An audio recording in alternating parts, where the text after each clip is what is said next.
माणसं आहे ना सध्या पार आत्महत्येपर्यंत जातात. म्हणजे त्यांच्याजवळ सगळं अनुकूल असताना एखादी किरकोळ गोष्ट त्यांना सहन होत नाही किंवा त्यांना त्याचं स्वरूपाचं ज्ञान नसतं. ह्या सगळ्या जीवनाचा अर्थ कळालेला नसतो. पण अशा लोकांनी जर भागवताचं चिंतन केलं तर कोणाची तरी कधी आत्महत्येमध्ये प्रवृत्ती होईल का? कोणाचे तरी मनोरुग्ण होईल का? कोणाची झोप मोडेल काय?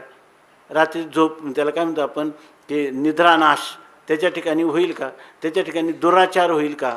दुर्विचार होईल का? दुर्भावना होतील का? दुष्कृत्य घडेल का? काहीच घडणार नाही, केवळ आनंद. पण त्याच्या ठिकाणी हे धन आहे का हे धन आहे?